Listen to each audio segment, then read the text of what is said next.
Assalamualaikum warahmatullahi wabarakatuh. Selamat datang di kelas kimia bersama Aina.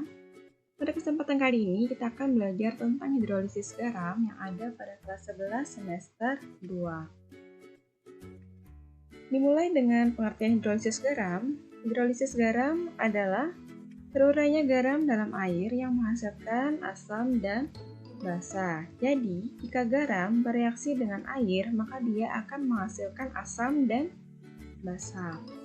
Artinya, reaksi hidrolisis ini adalah kebalikan dari reaksi penetralan, di mana reaksi penetralan itu adalah reaksi antara asam dan basa sehingga menghasilkan garam dan air. Nah, di sini ada contohnya untuk reaksi hidrolisis.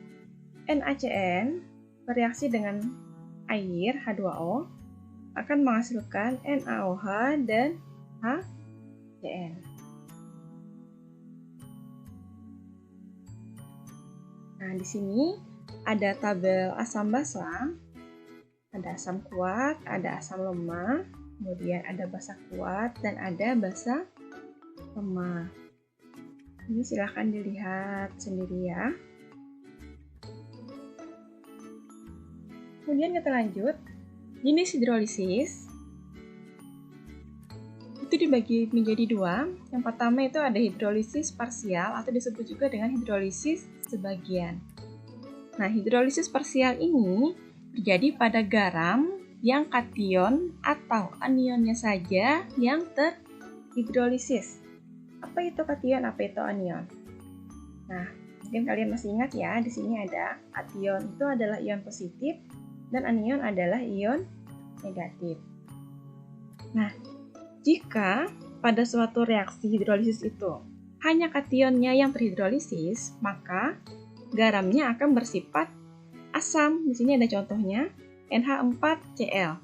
Yang saya garis bawahi di sini, NH4 ini artinya dia ion NH4-nya yang terhidrolisis ya, ion dari NH4+-nya. Kemudian, jika anionnya yang terhidrolisis, maka garam tersebut akan bersifat basa. Di sini contohnya CH3COONa. Yang saya garis bawahi ini nanti adalah ion CH3COO. Minnya itu yang akan terhidrolisis. Kemudian untuk yang kedua ada hidrolisis total, di mana hidrolisis total ini terjadi pada garam yang kation dan anionnya sama-sama terhidrolisis. Artinya baik kation ataupun anionnya itu juga terhidrolisis dua-duanya ya. Nah, di sini ada contohnya CH3COONH4, kemudian ada Al2S3. Oke, selanjutnya dengan jenis-jenis garam ada 4. Yang pertama, garam yang tersusun dari asam kuat dan basa kuat. Yang kedua, garam yang tersusun dari asam kuat dan basa lemah. Yang ketiga, garam yang tersusun dari asam lemah dan basa kuat.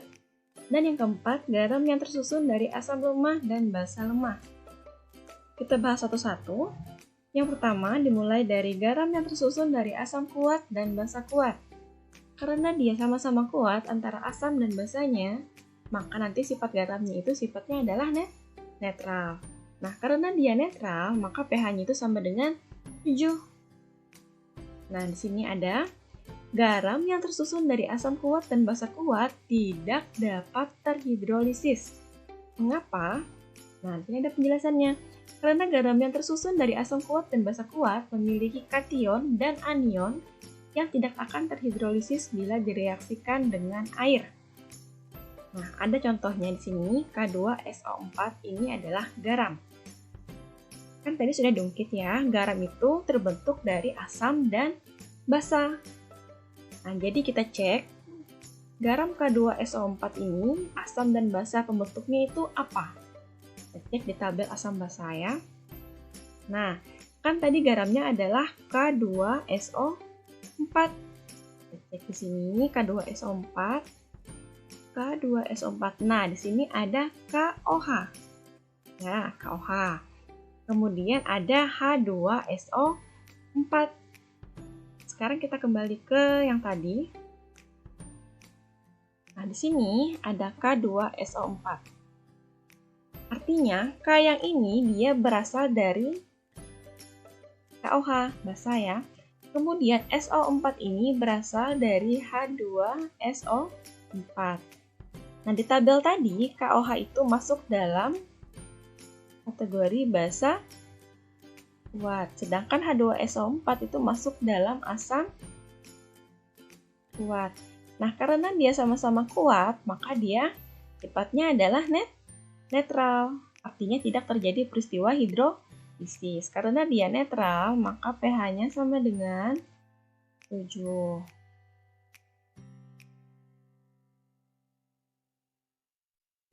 Nah, sekarang kita lanjut ke yang kedua. Yang kedua adalah garam yang tersusun dari asam kuat dan basa lemah. Itu nanti garamnya akan bersifat asam. Mengapa asam? Logikanya aja. Asamnya kuat, kemudian basanya lemah. Artinya nanti dominan itu lebih ke asam, karena dia kuat ya. Nah, karena dia asam, maka pH-nya kurang dari 7. Nah, untuk garam yang tersusun dari asam kuat dan basa lemah, itu akan terhidrolisis sebagian atau terhidrolisis parsial. Mengapa? Nah, di sini ada. Karena hanya kation yang akan terhidrolisis, sedangkan anion tidak akan terhidrolisis bila direaksikan dengan air. Di sini ada contohnya, NH4Cl. Ya, garamnya adalah NH4Cl.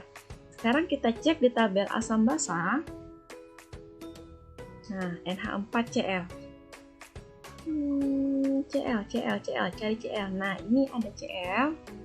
Ini ada Cl, kemudian NH4. Cari lagi yang ada NH4. Ini NH4OH. Sekarang kita kembali ke yang tadi. Artinya, NH4Cl ini penyusunnya adalah NH4OH dan HCl. Di mana NH4OH ini adalah basa lemah dan HCl ini adalah asam kuat. Nah, karena salah satunya ini sifatnya kuat, satunya lemah ini, maka dia akan terhidrolisis sebagian, terhidrolisis parsial ya. Parsial. Sifatnya apa? Karena dominan sifat asamnya, maka sifatnya adalah asam. Kemudian pH-nya kurang dari 7. Oke, selanjutnya yang ketiga, garam yang tersusun dari asam lemah dan basa kuat. Nanti garamnya ini akan bersifat basa. Ini ya, karena lebih dominan sifat basanya ya, kuat. Kemudian karena dia basa, maka nanti pH-nya itu lebih dari 7. Garam yang tersusun dari asam lemah dan basa kuat juga akan terhidrolisis sebagian, sama seperti yang tadi. Mengapa? Karena hanya anion yang akan terhidrolisis, sedangkan untuk kationnya tidak. Di sini ada contoh, CH3COO-Na. Sekarang kita cek ya di tabel asam basa. Nah, tadi kan senyawanya adalah CH3COO-Na. Kita lihat yang ada CH3COO. Nah, ini ada CH3COOH. CH3COOH, kemudian ada NaOH. CH3COOH asam lemah, kemudian NaOH itu adalah basa kuat. Di sini kita uraikan. Artinya penyusunnya adalah CH3COOH dan NaOH. CH3COOH ini adalah asam lemah, kemudian NaOH ini adalah basa kuat. Nah, karena salah satunya kuat, salah satunya lemah, maka dia akan terhidrolisis sebagian atau terhidrolisis parsial. Kemudian, karena salah satunya ini lebih dominan sifat basanya, maka nanti sifat garamnya ini adalah basa. Kemudian, karena dia basa, maka nilai pH-nya itu lebih dari 7. Oke, bisa dipahami? Iya, sekarang kita lanjut ke yang keempat. Selanjutnya yang keempat, garam yang tersusun dari asam lemah dan basa lemah, itu nanti garamnya dapat bersifat asam, basa, ataupun netral, tergantung dari nilai Ka dan Kb. Nah, nanti bila Ka lebih dari harga Kb, maka nanti pH-nya itu kurang dari 7 dan sifat larutan adalah asam. Kemudian, bila Ka sama dengan Kb, maka nilai pH-nya itu sama dengan 7 dan sifat larutan adalah netral. Nah, dan bila Ka kurang dari Kb, maka nilai pH-nya lebih dari 7 dan nanti sifat larutannya adalah basa. Nah, di sini garam yang tersusun dari asam lemah dan basa lemah dapat terhidrolisis secara sempurna. Mengapa? Karena baik anion atau kationnya itu keduanya itu akan terhidrolisis bila direaksikan dengan air. Di sini ada contoh CH3COONH4. Sekarang kita cek Sekarang kita cek senyawa pembentuknya. Nah, CH3COONH4 ya tadi ya. Di sini ada CH3COOH, kemudian di sini ada NH4OH. Kembali ke yang tadi. Nah, ada iklan lewat. Nah, sekarang di sini dapat kita lihat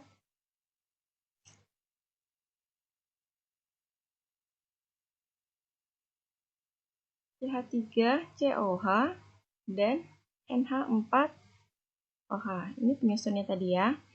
Nah, CH3COH ini adalah asam lemah. Kemudian NH4OH ini adalah basa lemah. Karena sama-sama lemah, maka nanti dia akan terhidrolisis sempurna. Baik nanti ion CH3COO-nya atau ion NH4 plusnya, itu nanti akan terhidrolisis, akan bereaksi dengan air. Nanti untuk mengetahui sifatnya itu asam, basa, atau netral, nanti kita bisa membandingkan harga Ka dan harga Kb-nya. Seperti di penjelasannya di sini ya. Sekarang kita lanjut. Nah, di sini ada contoh. Apakah terjadi peristiwa hidrolisis pada garam NaCN dan perkirakan nilai pH-nya? Di sini garamnya adalah NaCN. Sebelum itu, kita cek dulu unsur penyusunnya itu apa. Kita cek di tabel asam basa. Kan tadi garamnya NaCN ya, kita cari Na dan Cn. Cari yang ada Na. Nah, ini ada NaOH. Kemudian cari yang ada Cn. Ini Cn. Artinya penyusunnya adalah NaOH dan HCN. Kita kembali ke yang tadi. Kita analisis NaCN. Na tadi berasal dari NaOH. Kemudian Cn ini berasal dari HCN. Nah, NaOH ini di tabel tadi dia termasuk dalam basa kuat, kemudian HCN-nya ini termasuk dalam asam lemah. Nah, jika basa kuat ketemu sama asam lemah, nanti sifatnya apa? Ya, lebih dominan sifat basa. Artinya nantinya sifat garamnya itu adalah basa. Nah, karena salah satunya kuat, salah satunya lemah, maka nanti akan terhidrolisis, masuk dalam hidrolisis parsial atau hidrolisis sebagian ya. Nah, karena dia basah, maka kita perkirakan nilai pH-nya itu akan lebih dari 7. Oke, gimana? Iya. Sekarang untuk latihan, analisislah garam-garam berikut apakah terhidrolisis atau tidak. Lalu tentukan sifatnya dan perkirakan nilai pH-nya. Yang pertama, ada garam KNO3. Kemudian yang kedua ada AlCl3. Kemudian yang ketiga ada CaCO3. Kemudian yang keempat ada NH4CN. Jika diketahui Ka-nya sama dengan 1,8 dikali 10 pangkat min 5 dan Kb-nya 1 dikali 10 pangkat min 5. Oke, selamat mengerjakan. Sekian pertemuan kita hari ini. Ya, ucapkan terima kasih. Assalamualaikum warahmatullahi wabarakatuh.